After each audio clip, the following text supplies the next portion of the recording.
Imagine waking up tomorrow morning and hearing this. Breaking news, this just in. In an effort to solve the U.S. debt crisis, the government has just revalued gold to $20,000 an ounce.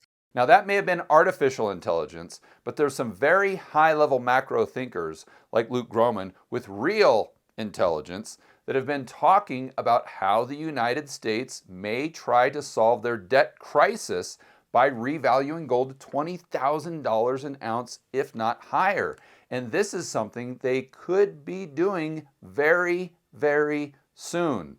I'm going to explain how they would do this and what I think the probabilities are of this actually happening in 3 simple, fast steps. Step number 1, let's go over the mechanics here. It's actually pretty easy, believe it or not. We'll start in this section of the whiteboard. And we've got everybody's favorite, your drunk, insolvent Uncle Sam, the federal government right here. So he just is holding a sign that says, I will pay $20,000 for an ounce of gold. So if you are a gold holder and you wanted to sell your shiny yellow metal, what did Cain say, the barbarous relic? Why would you sell it at a lower price than $20,000 an ounce? The answer is you wouldn't. Okay, so Fort Knox, as we know, has a lot of the gold, but the total amount of gold the United States holds roughly 260 million ounces, which at today's price would be valued at approximately $858 billion. Okay, well, let's think this through. If your drunk, insolvent Uncle Sam revalued the price up to $20,000 by just putting in that bid, then the value of the gold the United States owns goes from, let's call it 850 billion, straight up to roughly $5 trillion. Now you may be saying to yourself, okay, George, I get that, but where on earth would they get the money? Well, they just sell treasuries. And you say, well, wouldn't that increase the debt? Yes, it would increase the liability side of the balance sheet, but it would also increase the asset side of the balance sheet because they're buying that physical gold. And I'd also like to remind everyone that back in 2020, the Federal Reserve came out and put in a bid for corporate debt because that market was completely blowing up. There was no liquidity. And they only had to buy about $1 billion worth of corporate debt to kind of set a floor on the actual price.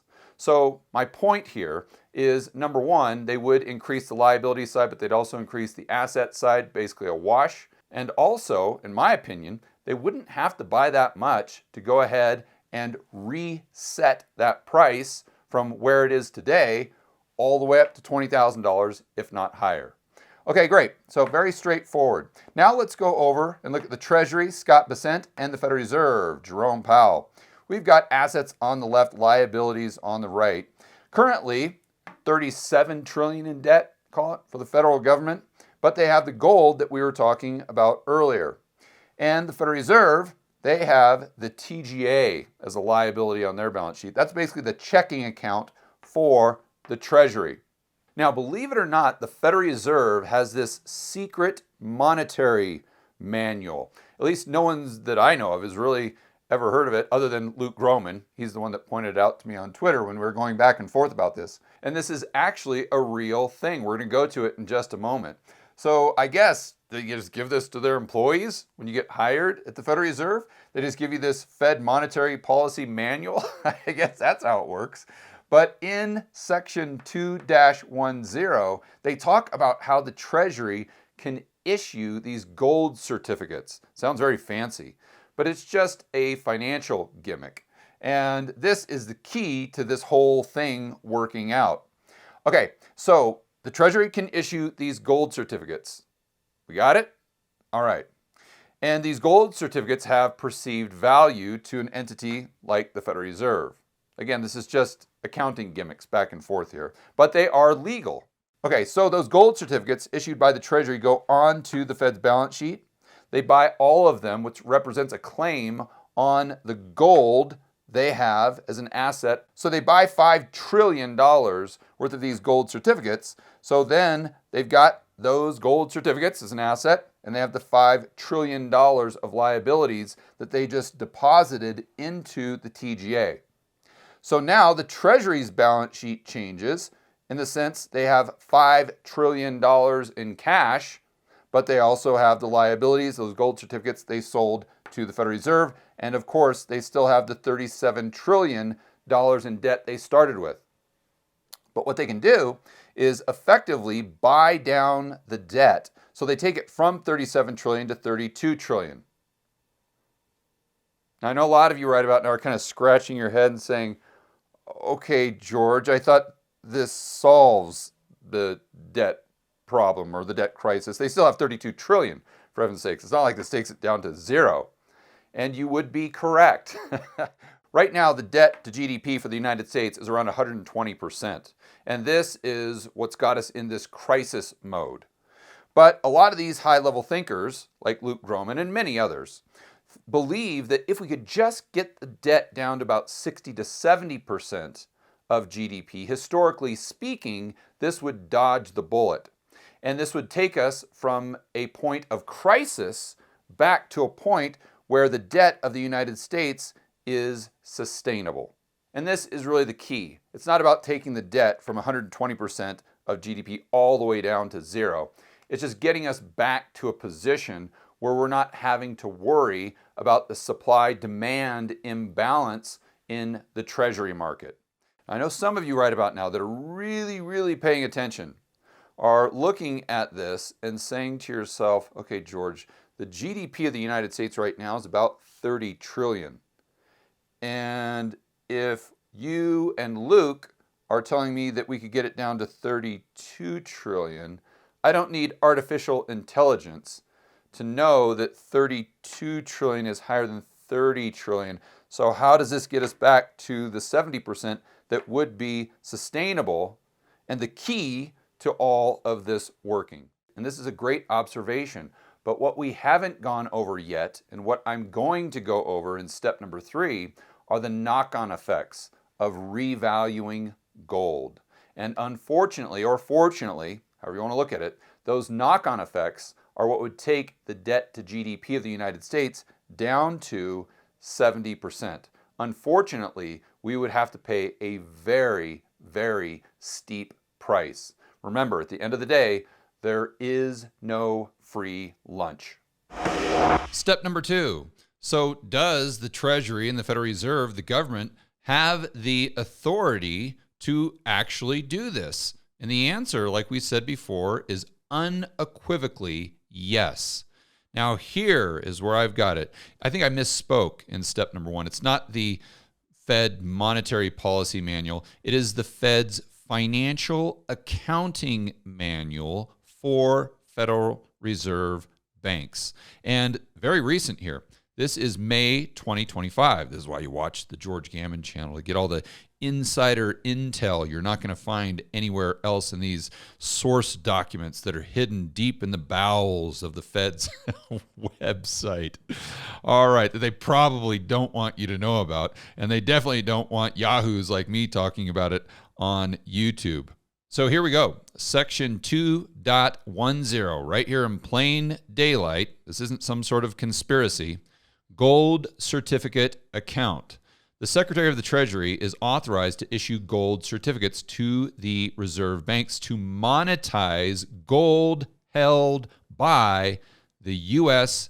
Department of the Treasury. Ta-da! They're not hiding it.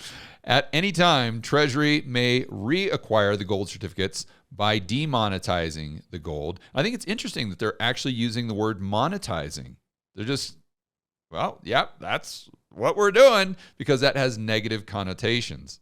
And I think what is really interesting and quite telling is if you look at the example balance sheet they give in this Fed accounting manual for Federal Reserve banks, we see that on the asset side of the balance sheet, you've got things like treasuries, mortgage-backed securities. This comes as no surprise. But the very first thing they list on the balance sheet isn't the treasuries.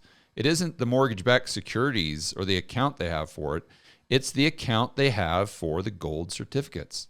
So if you're one of those people that clicked on this video and thought, oh, well, this has got to be some sort of conspiracy theory, or this George Gammon and Luke Gromen, they're just making these wild claims that are unsubstantiated. They don't have any proof for this.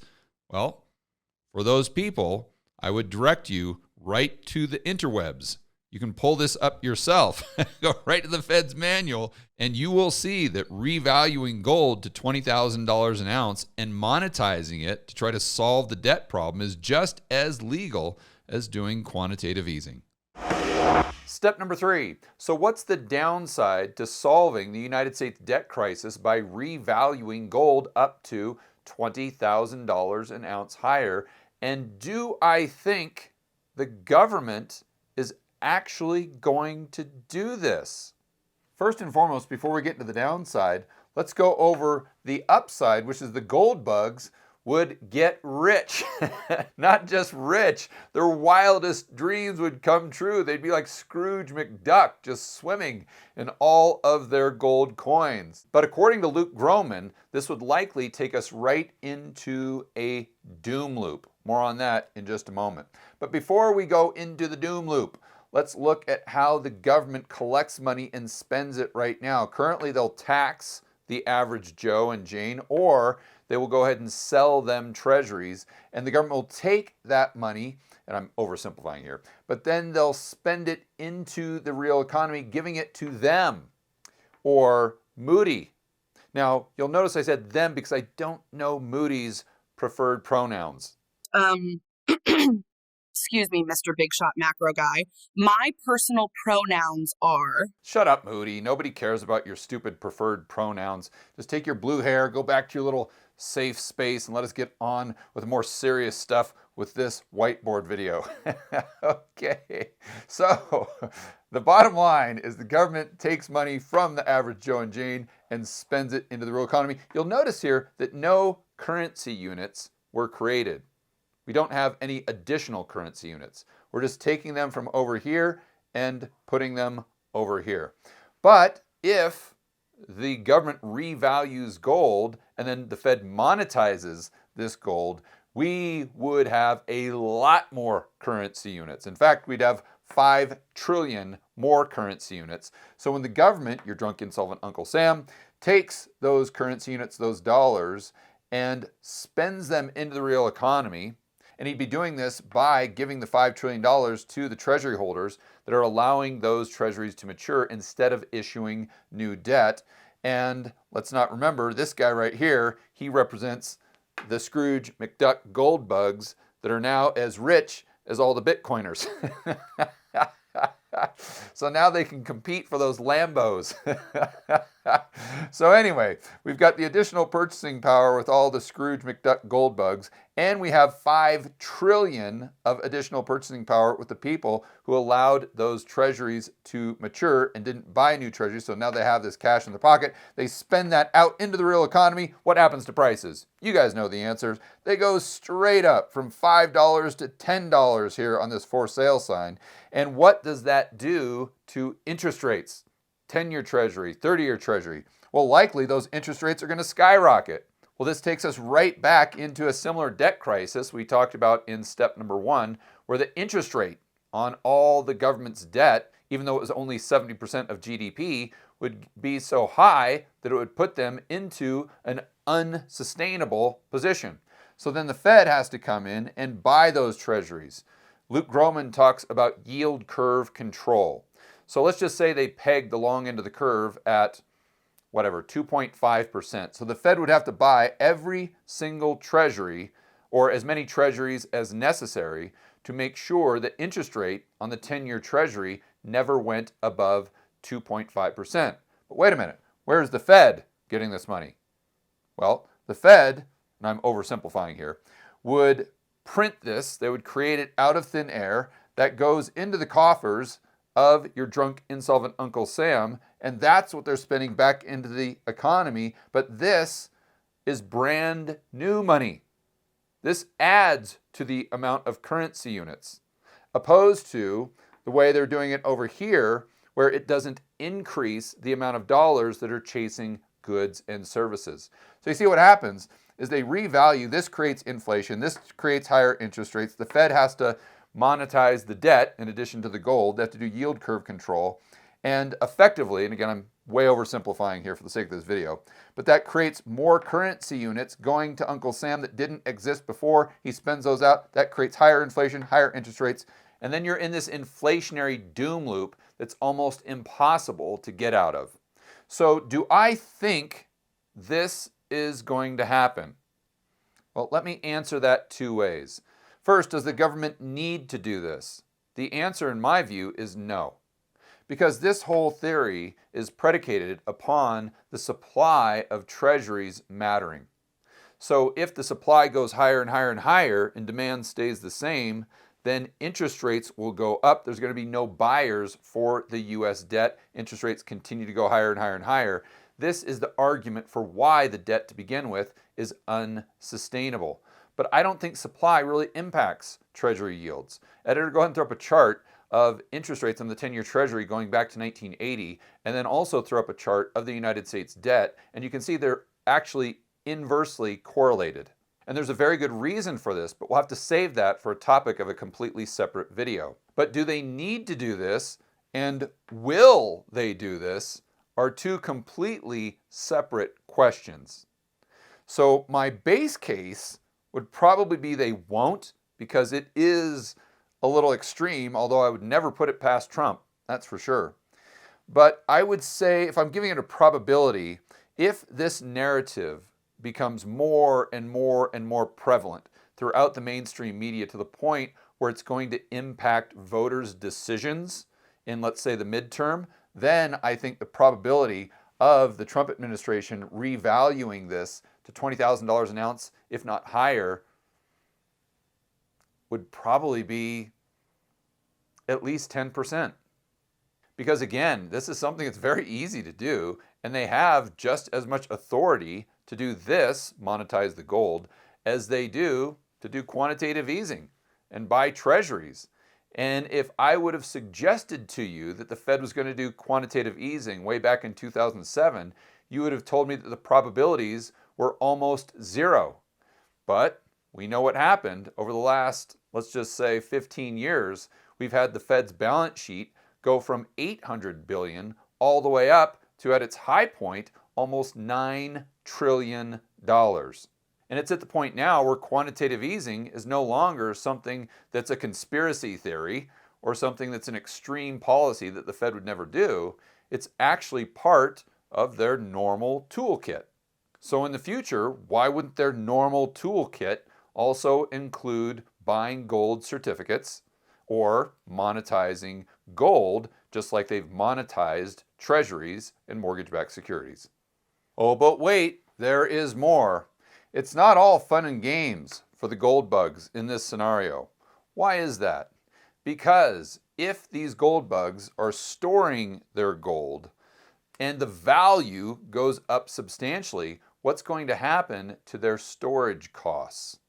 It's going to go up at the exact same rate. And where are they going to get all of this additional cash flow? It might force them to sell.